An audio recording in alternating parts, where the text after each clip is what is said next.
आप सभी को अपने चैनल में स्वागत है। आज हम लोग श्रीमद् भागवत गीता का अध्याय 18 का अध्ययन करेंगे। इससे पहले हम लोग श्रीमद् भागवत गीता का अध्याय 1 से लेकर 17 तक का अध्ययन कर चुके हैं। 18 अध्याय आरंभ करने से पहले आप सभी से विनम्र निवेदन है कि आप सभी इस चैनल को सब्सक्राइब कर ले, जिससे कि आप सभी को श्रीमद् भागवत गीता का ज्ञान प्राप्त हो सके। तो चलिए शुरू करते हैं।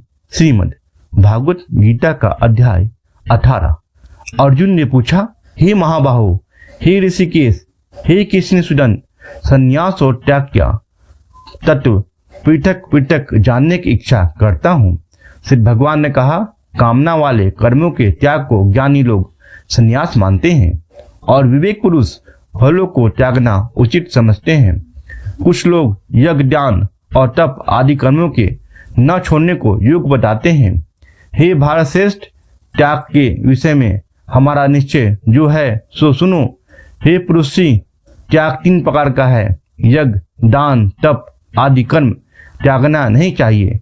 वे अवश्य करने योग्य हैं, क्योंकि ये तीनों ज्ञानों को भी पवित्र करते हैं। ये सब कर्म आसक्ति और फल को त्याग करने चाहिए। मेरा निश्चित मत यही है जो उत्तम है। अपने नियमित कर्मों का त्याग उचित नहीं। यदि मुंह बस ऐसा किया जाए तो वह तामस त्याग है। कर्म दुखप्रद है। यह विचार के और शरीर के क्लेश से जो त्याग करता है उसे त्याग का फल नहीं मिलता। यह राजस त्याग कहलाता है। हे अर्जुन, अपना नियमित कर्म अवश्य करने योग्य है। फल तथा आसक्ति को त्याग कर जो किया जाता है वह कर्म सात्विक है। जो दुखदायक कर्म से द्वेष नहीं करता और सुखदायक कर्म से प्रीति नहीं करता वह त्यागी सत्यशील बुद्धिमान मुक्ति के योग्य है। देहधारी संपूर्ण कर्मों का त्याग नहीं कर सकता। कर्म फल त्याग कर कर्म करने वाला त्यागी है। कर्म फल 3 प्रकार के हैं, अनिष्ट, इष्ट और मिश्र। जो त्याग नहीं करते उनके पीछे मिलते हैं, त्यागियों को कभी नहीं होते है। हे महाबाहो, संपूर्ण कर्मों की सिद्धि के लिए 5 कारण संख्या सिद्धांत में कहे हैं, उनको जानो। शरीर, कर्ता, आत्मा, साधन, इंद्रिया, पृथक पृथक चेष्टाएं और देव। शरीर, वाणी और मन से भला या बुरा जो काम आरंभ किया जाता है उसको 5 कारण है। ऐसे हम होने पर भी जो केवल आत्मा ही को जानता है वह दुर्मति कुछ नहीं जानता। जिसको यह अहंकार नहीं कि मैं करता हूँ और जिसकी बुद्धि कर्मों में लिप्त नहीं है, वह मनुष्य प्राणियों को मारकर भी उनको नहीं मारता और उसमें नहीं बनता। ज्ञान, ज्ञेय और ज्ञाता ये 3 ही कर्मों के प्रेरक हैं। कारण, कर्म और कर्ता ये सात्विक गुणों के भेद 3 प्रकार के हैं। इनको भी सुनो। जो सब भिन्न भिन्न प्राणियों में एक अविनाशी अभिव्यक्त सत्ता को देखता है वह ज्ञान सात्विक कहलाता है। जिस ज्ञान से प्राणियों में नाना प्रकार की सत्ताएं दिखाई देती है उनको राष्ट्रीय ज्ञानी ऐसा ज्ञान जिससे बिना कारण और तत्वार्थ के जानने एक ही कार्य में लगा रहे। अल्प और फल तामस है। फल की इच्छा न करके जो नियत कर्म संग और राग द्वेष को त्याग किया जाता है सात्विक है। जो फल की इच्छा से और अहंकार से प्रयत्न से किया जाता है वह कर्म राजस है। जो कर्म परिणाम धन कर खर्च, दूसरे की पीड़ा और अपना पुरुषार्थ न जानकर होम किया जाता है वह तामस कर्म कहलाता है।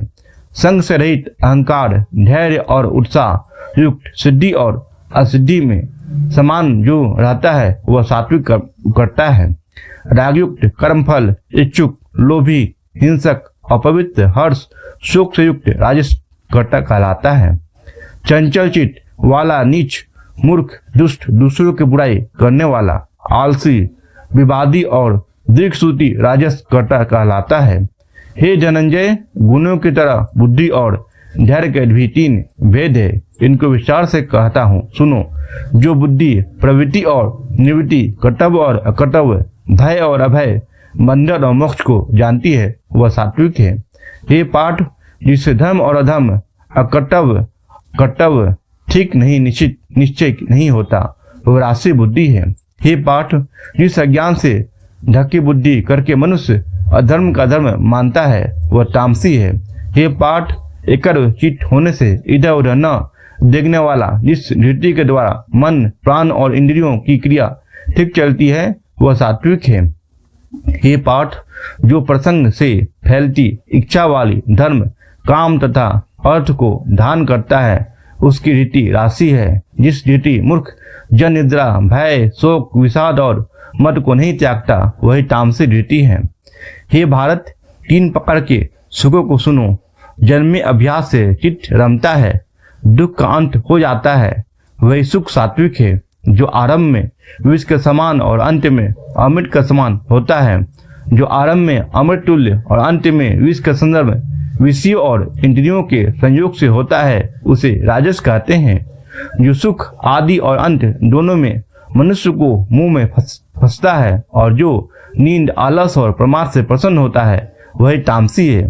प्रकृति के इन तीनों गुणों से अलग कोई वस्तु पृथ्वी आकाश पाताल या देवलोक में नहीं है। हे परंतप, ब्राह्मण क्षत्रिय वैश्य और शूद्रों के कर्म स्वाभाविक गुणों से बाते हुए हैं। समदाम तप पवित्रता क्षमा नम्रता ज्ञान अनुभव और परलोक में सदा से ब्राह्मणों को स्वाभाविक सिद्ध कर्म है। बहादुरों तेजस्विता धैर्य चतुराई युद्ध में स्थिरता उदारता और प्रभुता ये क्षत्रियों के स्वाभाविक कर्म है। खेती गौरक्षा और व्यापारिक वैश्यों के स्वाभाविक कर्म है। तीनों वर्णों की सेवा शूद्र के स्वाभाविक कर्म है। जो लोग अपने अपने गुणों और प्रवृत्ति के अनुसार कर्म करते हैं उनको सिद्धि प्राप्त होती है। वह सुनो, जिससे सब प्राणियों की प्रवृत्ति हुई और जिसने सब जगत का विस्तार किया है उस ईश्वर को अपने कर्मों के द्वारा आराधना करके मनुष्य सिद्धि को पाता है। दूसरे उत्तम धैर्य से अपना धर्म ही श्रेष्ठ है। स्वाभाविक कर्म करने से पाप नहीं लगता। हे कौन्ते, दोष मुक्त भी स्वाभाविक धर्म का त्याग न करके, क्योंकि धर्म से अग्नि की तरह दोष से कर्म व्याप्त है। सर्वत्र आसक्ति को छोड़ने वाली आत्मा को जीतने वाला इच्छा रहित मनुष्य संन्यास के द्वारा सर्व कर्म निवृत्ति रूप परम सिद्धि को पाता है। हे अर्जुन, इस प्रकार का पुरुष सिद्धि को पाता है वह फिर किस तरह ब्रह्म को प्राप्त होता है सो मुझसे सुनो। यही इस ज्ञान की परानिष्ठा है। शुद्ध बुद्धि से युक्त होकर धृति द्वारा मन को वश में लाकर शब्दाब्दी विषयों को छोड़कर राग द्वेष से रहित होकर एकांत में रहने वाला मिताहारी वाणी और मन को जीतने वाला नित्य ध्यान युक्ति और विराग्यवान अहंकार बल घमंड काम क्रोध तथा परिग्रह छोड़कर ममताहीन और शांत मनुष्य ब्रह्म भाव के योग होता है।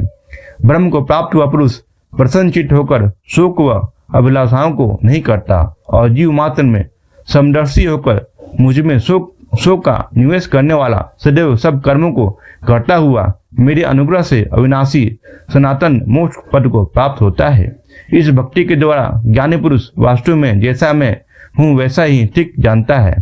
तदंतर तल से मुझको जानकर फिर वह मुझ में ही प्रवेश करता है। सावधानी से अपना मन मुझ में शीतल कर सब कर्मों को मुझ में अर्पण कर बुद्धि योगी के आश्रय से निरंतर अपने चित्त को मुझ में लगाओ। मेरे में चित्त लगाकर मेरी कृपा से सब दुर्गम कष्टों को टर जाओगे। यदि अहंकार का आश्रय को लेकर युद्ध नहीं करूंगा ऐसा मानते हो तो तुम्हारा यह निश्चय झूठा है, क्योंकि स्वभाव तुम्हें युद्ध में लगवाएगा। कौन्ते, जिस कर्म को अब तुम मोह से करना नहीं चाहता वो अपने स्वाभाविक कर्म से बंधा हुआ विवश होकर करेगा। हे अर्जुन, प्राणियों के हृदय में स्थित ईश्वर उनको माया से उस प्रकार भ्रमा कर रहा है मानो सब यत्न पर चढ़े हैं। हे भारत, सब भावों से उसी की शरण जाओ, उसी की कृपा से परम शांति और भक्ति को पाओगे। यह गुढ़ से गुढ़ ज्ञान मैंने तुम्हें कहा है, इसे भली भांति विचार कर जैसा चाहते हो वैसा करो। सबके गुढ़ वचन को और सुन, क्योंकि तू मेरा परम मित्र है। इससे तेरे हित ही कहूंगा। मेरे भक्त हो, मेरा यज्ञ करो और मुझे ही नमस्कार करो, इस प्रकार मुझे पाओगे। यह मैं सत्य प्रतिज्ञा करता हूँ, क्योंकि तुम मेरे मित्र हो। सब धर्मों को छोड़कर केवल मेरी शरण में आओ, मैं तुम्हें सब पापों से छुड़ा दूंगा। सोच न करो यह मेरा रहस्य ऐसे पुरुषों से जो मेरा तप न करता हो, मेरा भक्त न हो, सेवक न हो और मेरा निंदक हो, उस कभी नहीं कहना चाहिए। जो लोग इस परम गुप्त ज्ञान को मेरे भक्तों में प्रकट करेगा वह मेरे परम भक्ति को पाकर अंत में निश्चय ही मुझ में लीन हो जाएगा। इससे अधिक मेरे लिए प्यारा काम करने वाले मनुष्यों में दूसरा कोई नहीं और उससे बढ़कर मुझे कोई प्यारा भी नहीं होगा। हमारे इस धर्म समाज को जो पढ़ेगा मैं समझाऊंगा कि उसने ज्ञान से मेरी पूजा की। जो श्रद्धावान पुरुष दोष ढूंढे बिना इसको सुनेगा वह भी मुक्त होकर पुण्यात्माओं को मिलने वाला शुभ लोगों को प्राप्त होगा। हे पार्थ, तुमने एक चित्त से इस कहे मेरे कहे हुए आदेश को सुना या नहीं? हे धनंजय, तुम्हारा अज्ञान से उत्पन्न हुआ मोह नष्ट हो गया नहीं? अर्जुन ने कहा, हे भगवान, आपकी कृपा से मेरा मोह नष्ट हो गया और स्मृति प्राप्त हुई। निसंदेह आपकी आज्ञा में स्थित हूँ और जैसा आपने कहा है वैसा करूंगा।